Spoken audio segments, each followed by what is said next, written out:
And we're back with more Celebrity You. My name is Phillip Archer, and I'm here as your co-host of Celebrity You to talk about living richly. And our Living Richly segment today is actually sponsored by our friends at Faithful Friends Pet Cemetery and Crematory. For those of you who were here last week and have kept up with me on Facebook, you might know that last week I lost my little buddy Amanda. And so this week's episode is going to be completely dedicated to the memory of Amanda Andrea Archer-Verreck, and it is sponsored by Faithful Friends Pet Cemetery and Crematory.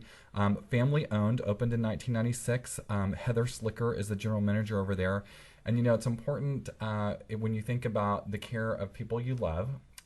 They're taking care of Amanda for me. So, you know, a little personal plug there.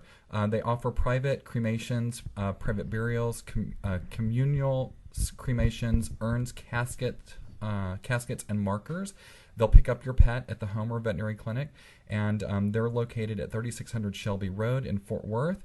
Their phone number is 817-478-6696, and their website is ffpcc.com. They have just been wonderful helping me out through this process, so a special shout out to them and a special thank you. I wanted to start by talking a little bit with my co-host Nadia Christian. And, you know, Nadia, this was a long process for me. A couple of weeks ago, I took Amanda in for a dental cleaning, and she's a senior pet, and so I wasn't expecting to lose her. And then as a result of the procedure and just her body not being able to deal with it as she's older, you know, over a period of a week, she became anemic, and then I lost my pet. And you know, she was my little buddy. She followed me everywhere, and my whole day, my whole schedule was really focused around Amanda. I didn't realize until I started looking at the door and going, oh, I need to make sure she's got water, and you know, or oh, it's time for us to go to the bank. I need to make sure I have dog treats, or I'm at the bank and I open the glove compartment and her dog treats are there. So I wanted to talk a little bit about you know, the process. And you know, I haven't been to the gym since before she went in for her dental. So, you know, my whole realm of everything I do has been completely just knocked off balance. So I wanted to see, you know, since this is your area of expertise, talk to me a little bit about some of the things that I need to be doing to get back on track and to get myself back into the swing of things. Well, first of all, thank you for sharing that and how you're feeling about Amanda. And there's many stages when people grieve, and one of the key things to remember is that you can't rush through any. You have to just be in the moment, and it's easy for others to comfort you or try to encourage you to look on the future, or have you thought about any other pets. But really the best thing to do at this time is just to, for those of you guys who don't know what to do when somebody's lost a pet, is just validate their feelings. You know, and we truly are sorry to hear what's happened to you. How long did you have Amanda? Almost 14 years. Oh. Wow. So. Now, this is your pet? She's my surviving pet. So we lost her little brother, Andrew, a couple of years ago. He was 14. And so, you know, we had two cockers, and they lasted a very, very long time. So we rescued Andrew and gave him a wonderful home through the rest of his life. And then we got Amanda as a puppy. And so we had her from 6 weeks on. Wow. Well, let me ask you briefly, tell me about your experience with your first pet that passed away a couple of years ago. You know, Andrew, we had gotten, you know, he was 14 and a half, and he was really slowing down. So we kind of knew our time with him was limited, and, you know, he actually was at the groomer and collapsed on the table. So it was kind of tragic, but he was where somebody could take care of him, and so they were able to give him CPR and try to save him, and you know, he couldn't have been in better company when he went. But it was kind of like he was at the groomer because I kept thinking, oh my gosh, I don't want him to be dirty when he goes. You know, I figured he'd just fall asleep one day and then not wake up.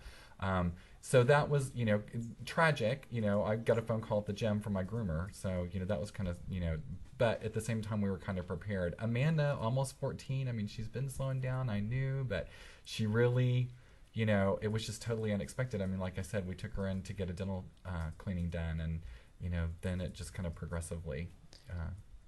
Right. Now, what I've noticed that you're talking about your pets and what happened to them, but I'm more interested in you and how you felt. and maybe you're just not ready to go there. So I didn't mean start blubbering on the air. No, I didn't mean to put you on the spot. No. For me, yeah, it's been devastating. I mean, it really, really has completely just, it's broken my heart. What do you think helped you heal? I don't think I'm healed. I think that it's going to be a long process for me. I'm not talking about Amanda. From Andrew. Yes. Oh, I think it was just time, But I think I got back into a routine, and I had Amanda there. So even though I didn't have Andrew, I still had Amanda, and so I still had a routine to go to. I had, and now we don't have any dogs. So right, but it sounds like you were motivated by the fact that you had to take care of somebody else. Yeah. And it sounds like this could be an opportunity for you to think about yourself.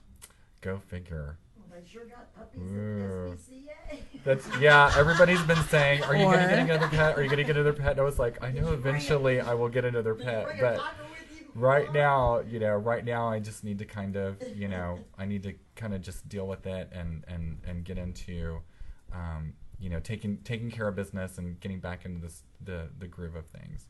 So, but yeah, probably a good spa day maybe. Tomorrow I'm taking lunch off and we're going to the park, which me and Amanda used to love to do. So I haven't been back to the park since then. So I'm gonna take some time off tomorrow and go to lunch and kind of in memory of her.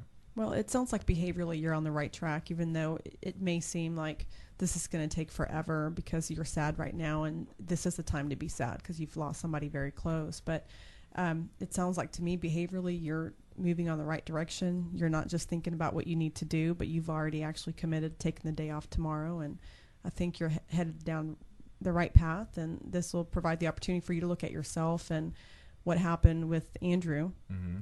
And you may follow the similar grief pattern now that you're missing your my little girl. Yes. Yeah. Well, I am looking forward to getting back to the gym on Monday, so that'll be good because I haven't been in a couple of weeks. So I think getting back into my pattern of things and readjusting my pattern because it's different now, without her here. So there are things that I don't have to do, and maybe I can focus a little bit at a time on myself and say, Amanda would want me to spend this time doing something for me in honor of her.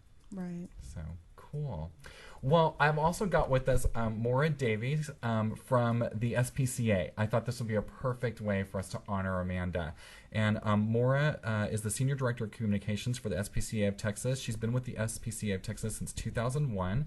She oversees Communications Department, which is responsible for basically all of the publicity for the SPCA, the website, advertising. Yes. I mean, you do it all. You are like the go-to girl for marketing the SPCA. We're busy. Yeah. We're busy. It's good. Yeah. Prior to her work at the SPCA, she graduated from the University of Texas, and she has a bachelor's degree in English and from SMU with a master's in English. Resides in Dallas with her family, which includes a golden retriever named Skeet and two cats, Meow and Hemingway. And they're really original names, right? Yeah.